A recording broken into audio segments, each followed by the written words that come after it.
حضرات ایک اعلان، جیسا کہ آپ حضرات جانتے ہیں کہ 12ویں شریف کا موقع ہے اور آپ کے انجمن کی جانب سے ہر سال کی طرح اس سال بھی جلسہ عید میلاد النبی منعقد ہو رہا ہے۔ اتوار اور سوموار کی رات کو 2 روزہ پروگرام ہے۔ آپ تمامی حضرات سے گزارش ہے کہ پروگرام میں شرکت فرما کر ثواب دارین حاصل کریں اور اس پروگرام کو کامیاب بنائیں۔ یہ آپ ہی کا پروگرام ہے اور اب تک جو حضرات اس میں دامے درمے قدمے سخن حصہ نہیں لیے ہوں، انتظامیہ اگر آپ کے پاس پہنچتی ہے تو ان کا بھرپور تعاون کریں۔ آپ جانتے ہیں اخراجات آج کے دور میں کتنا ہوتا ہے، سب چیزیں آپ کو پتہ ہے، اس لیے انتظامیہ جب آپ کے پاس پہنچے تو آپ ہر طرح سے بھرپور ان کی امداد و اعانت کریں اور صبح سوموار کو 8 بجے جلوس محمدی شاہراہ سے ہوتا ہوا گزرتا ہوا پھر آپ کے مسجد تک پہنچے گا۔ اس لیے آپ تمامی حضرات اس جلوس میں اسلامی لباس میں کرتا پاجامہ پہنے، سر پہ ٹوپی ہو یا امامہ ہو، اس اسلامی لباس میں جلوس میں شامل ہوں اور جلوس میں کوئی فحش باتیں، کوئی غیر شرعی باتیں نہ ہونے پائے، بلکہ جو ذمہ داران حضرات ہیں وہ جلوس پر پوری نظر رکھیں، اس لیے کہ بعض ایسے عناصر بھی پیدا ہو جاتے ہیں جو ہمارے لیے خطرے کا باعث بن جاتا ہے۔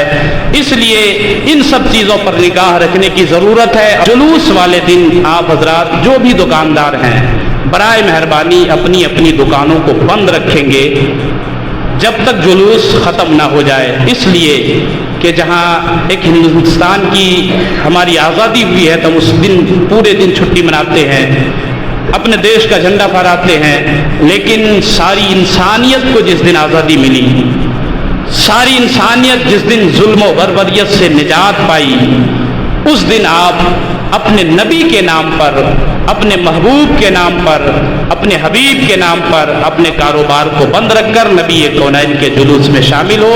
اللہ کریم نیک عمل کرنے کی توفیق۔ اعوذ باللہ من الشیطان الرجیم، بسم اللہ الرحمن الرحیم۔ قد جاءکم من اللہ نور وکتاب مبین۔ آمنت باللہ صدق اللہ مولانا العظیم وصدق رسولہ النبی الامین المتین المبین المعین الکریم، ونحن على ذلك لمن الشاهدين والشاكرين والحمد لله رب العالمين۔ من علينا ربنا إذ بعث محمدا أيده بأيديه أيدنا بأحمدا، أرسله مبشرا أرسله ممجدا، صلوا عليه دائما صلوا عليه سرمدا۔ آئیے ہم اور آپ مل کر سب سے پہلے دونوں عالم کے تاجدار، مالک و مختار، ہم غریبوں کے غمگسار، سیدی ابرار و اخیار، نائب پاک پروردگار، شفیع روز شمار، انیس بے کسا چارہ ساز درد مندہ، رحمت للعالمین، شفیع المذنبین، طہ و یاسین، جناب پاک محمد رسول اللہ صلی اللہ تعالی علیہ وسلم کی بارگاہ ناز میں ہدیہ درود پاک بآواز بلند پیش کرے اور پڑھیں، اللہم صلی وسلم وبارک علی سیدنا و مولانا محمد وعلی آل سیدنا و مولانا محمد بارک وسلم، صلو علیہ صلاۃ و سلام علیک یا حبیبی یا رسول اللہ صلی اللہ تعالی علیہ وسلم۔ کسر باقی نہ رکھی بزم امکان جگمگانے میں، کسر باقی نہ رکھی بزم امکان جگمگانے میں، عرب میں چاند نکلا چاندنی پھیلی زمانے میں، اور کسی شے کی تمنا ہی نہیں ہم کو زمانے میں، کسی شے کی تمنا ہی نہیں ہم کو زمانے میں، مدینہ لکھ دیا جائے ہمارے آب و دانے میں، مدینہ لکھ دیا جائے ہمارے آب و دانے میں، اور حرا کے غار سے شمع نبوت کی کرن پھوٹی، حرا کے غار سے شمع نبوت کی کرن پھوٹی، اجالا ہی اجالا ہو گیا ہر سو زمانے میں، اجالا ہی اجالا ہو گیا ہر سو زمانے میں، اور بسد انداز یکتائی بغایت شان زیبائی، بسد انداز یکتائی بغایت شان زیبائی، امی بن کر امانت آمنہ کی گود میں آئی۔ نبی اور آل نبی پر ایک مرتبہ اور درود پاک پیش کر لیں۔ صلی اللہ علی النبی الامی وآلہ صلی اللہ تعالی علیہ وسلم، صلاۃ و سلام دائما علیک یا حبیبی یا رسول اللہ صلی اللہ تعالی علیہ وسلم۔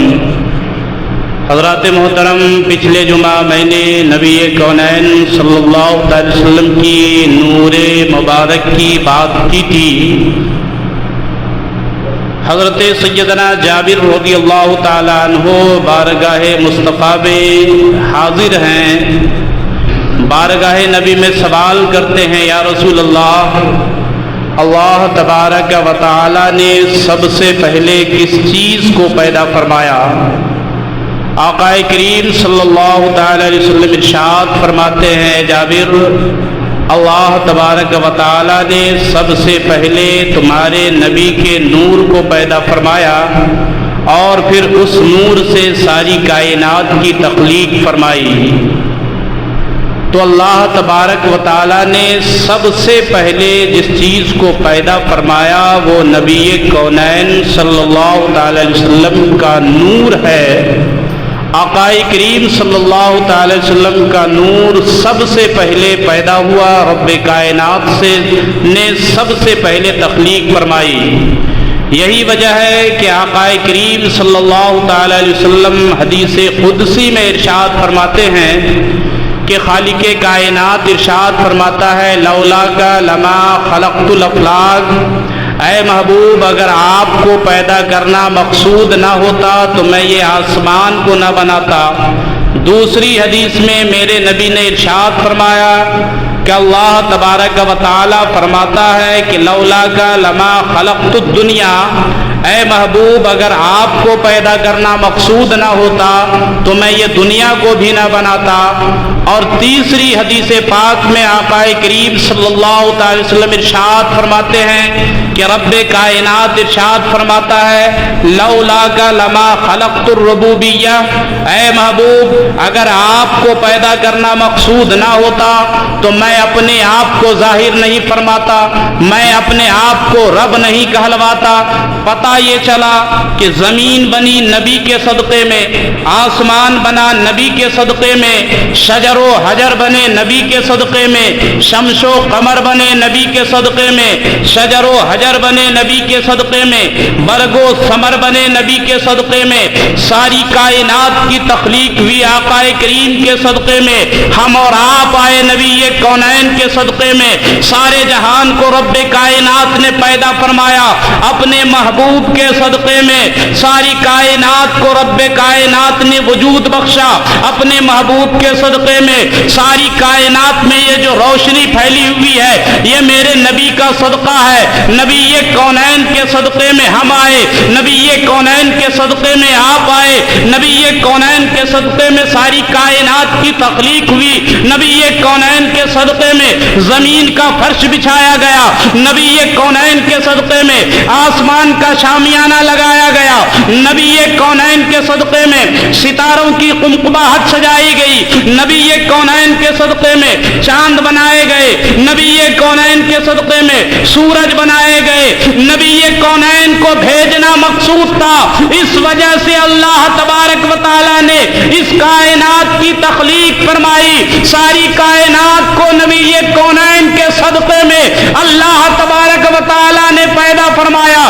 جبھی تو اعلیٰ حضرت سرکار پکار اٹھتے، زمین و زمان تمہارے لیے، مکین و مکان تمہارے لیے، چنی نے چنا تمہارے لیے، بنے دو جہاں تمہارے لیے، اور یا رسول اللہ دہن میں زما تمہارے لیے، بدن میں ہجا تمہارے لیے، ہم آئے یہاں تمہارے لیے اور اٹھے بھی وہاں تمہارے لیے۔ نبی کونین کے صدقے میں ساری کائنات کی تخلیق ہوئی۔ آقا کریم کے صدقے میں رب ذوالجلال نے اس خاکدان گیتی کو پیدا فرمایا۔ اب وہ نور، اور اس نور کی عمر کیا ہے؟ آقا کریم صلی اللہ علیہ وسلم کی بارگاہ میں ایک مرتبہ حضرت سیدنا جبریل امین حاضر ہوئے. آقا کریم نے حضرت جبریل سے سوال کر دیا, جبریل بتا تو صحیح تمہاری عمر کتنی ہے؟ اللہ تبارک و تعالیٰ نے کب تمہاری تخلیق فرمائی؟ تمہاری عمر کتنی ہے؟ حضرت سیدنا جبریل امین نے بارگاہ نبی میں عرض کیا, یا رسول اللہ مجھے اپنی عمر کے بارے میں پتہ تو نہیں ہے, البتہ اتنا میں جانتا ہوں کہ چوتھے حجاب میں ایک ستارہ چمکتا تھا اور وہ ستارہ 70,000 بعد کے بعد دوبارہ چمکتا تھا, 70,000 برس کے بعد دوبارہ چمکتا تھا. یا رسول اللہ میں نے اس ستارے کو 72,000 مرتبہ دیکھا ہے. حضرت جبریل خوش ہو رہے تھے کہ میں نے آج اپنی لمبی عمر بیان کر دی. نبی کونین کے سامنے حضرت جبریل خوش ہو رہے تھے کہ میں نے آج اپنی لمبی عمر بیان کر دی. اللہ تبارک و تعالیٰ نے شاید مجھ سے پہلے کسی چیز کو پیدا نہیں فرمایا, لیکن میرا نبی ارشاد فرماتا ہے, اے جبریل کیا تو اس ستارے کو پہچانتا ہے, اس ستارے کو جانتا ہے؟ حضرت جبریل نے عرض کیا, یا رسول اللہ میں اس ستارے کو نہیں پہچانتا, اس ستارے کو نہیں جانتا.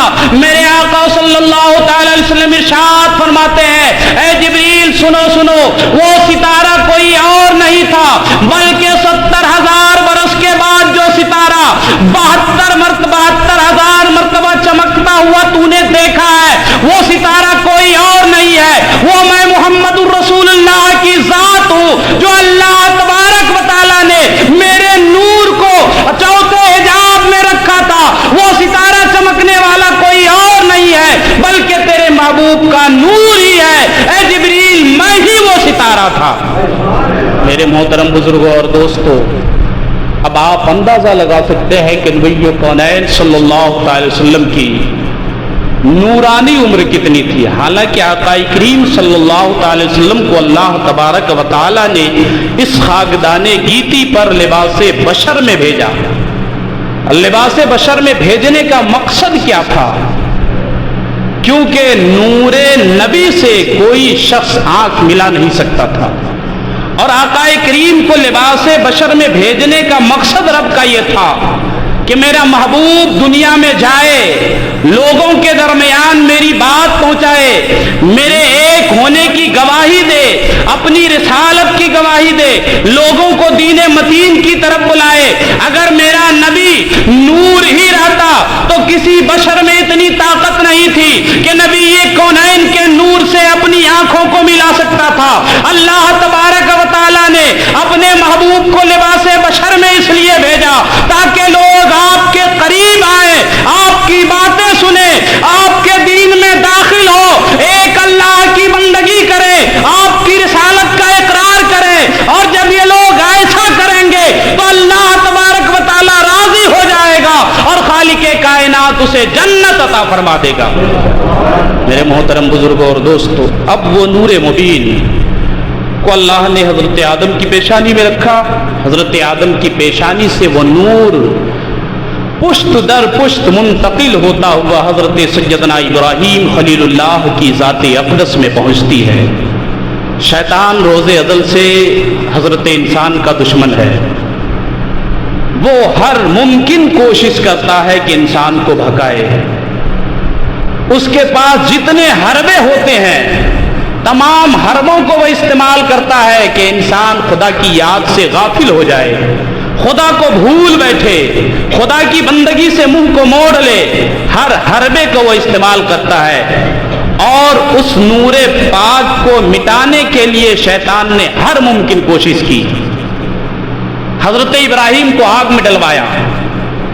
آگ میں ڈلوانے کا مشورہ کس کا تھا؟ شیطان کا تھا. نمرود شیخ نجدی کی صورت میں شیخ بن کر نمرود کی بارگاہ میں گیا تھا اور کہا تھا اس کو ویسے ویسے ختم نہیں کر سکتے بلکہ اسے آگ میں ڈال دو.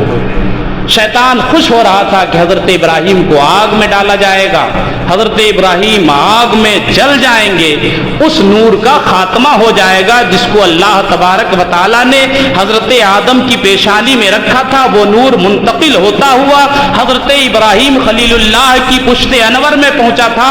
اس نور کا خاتمہ ہو جائے گا, وہ جل کر یہی ختم ہو جائیں گے اور نبی کا نور اس خاکدان گیتی پر آ نہیں پائے گا.